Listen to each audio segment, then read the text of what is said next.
Hello and welcome to this video on meeting the needs of people with dementia who live in care during the Covid-19 pandemic.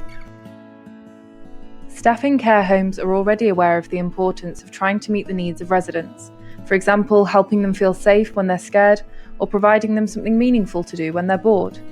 By meeting people's needs, we help maintain a good quality of life and sense of well-being.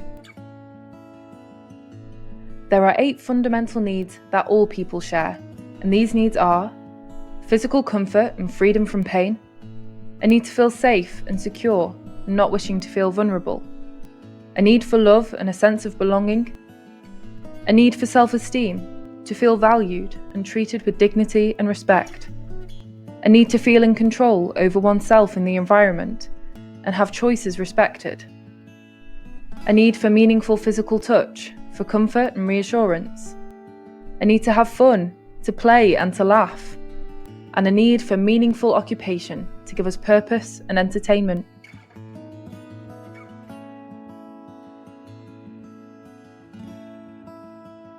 This video will highlight the difficulties of meeting these needs during the Covid-19 pandemic. We'll discuss why each need may be more difficult to meet, and then see how some care homes have creatively tackled the issue. Let's start by looking at physical comfort and freedom from pain. Many older adults are already suffering from muscular, skeletal, or dental pain, but further discomfort may occur due to reduced daily exercise. Fewer visits from healthcare professionals may also result in a spike of undiagnosed pain. The need for safety may be difficult to meet, as residents with mild dementia may be very aware of the pandemic and of friends who may be ill. Others may be scared by the use of PPE, increased restrictions, and the loss of support from friends and family. Understandably, this will be an extremely frightening time for many residents. Many residents like to have physical touch for comfort and reassurance. Holding someone's hand or offering a hug can often go a long way to helping someone feel better. Because of the pandemic, this is reduced or can only happen via the use of PPE, and many residents will find this change difficult. We want to foster positive relationships between residents and for them to feel part of a family or community. As the pandemic requires people to remain separate, it has prevented many of the strategies used to create this sense of belonging. Self-esteem needs are still met in some ways, as staff always treat residents with dignity and respect. However, the pandemic has reduced staff numbers and created a lot more work for staff, and many care homes have told us they can no longer spend as much time with each resident as they would normally like to, meaning interactions with staff may be shorter.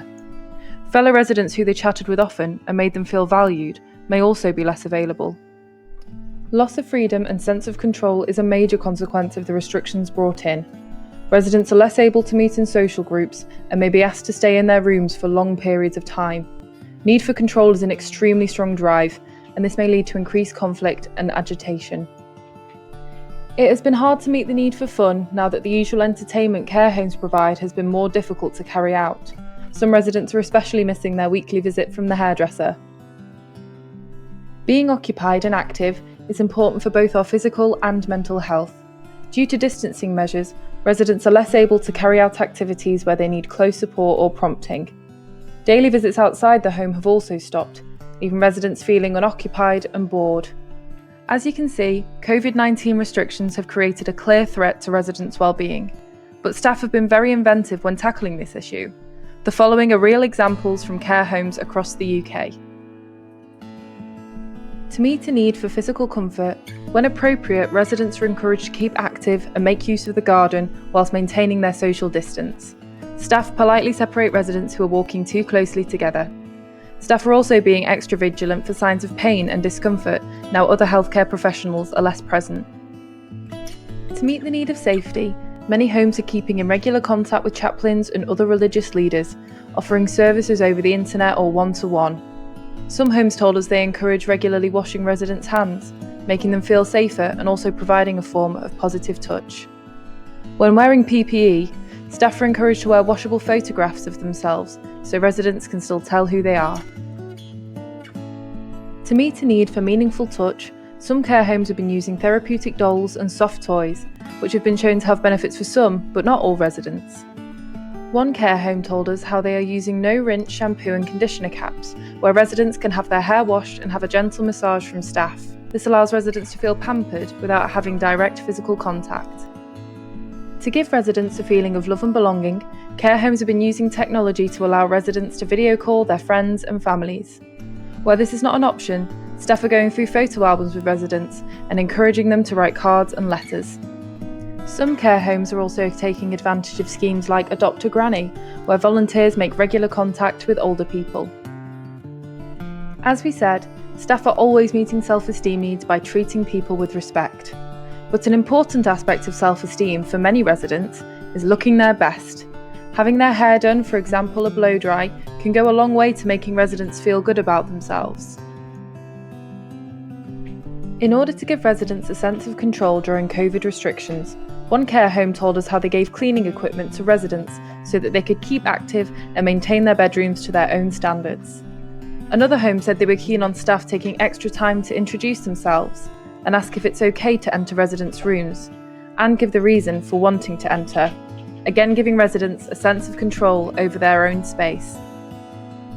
Homes have been highly inventive when making sure residents have fun. We've seen activities from TikTok videos to exercise classes to Easter bonnet competitions.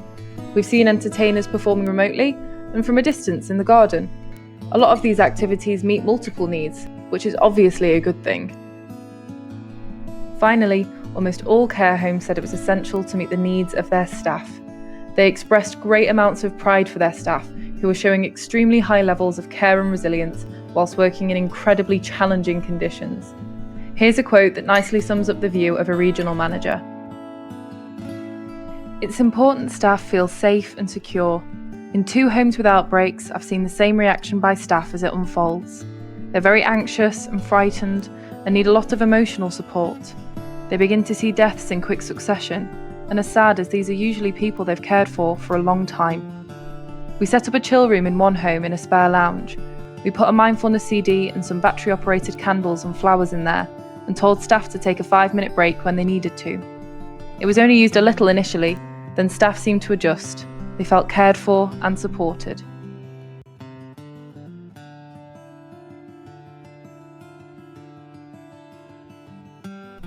Thank you for watching this animation on meeting the needs of people with dementia during the COVID-19 pandemic.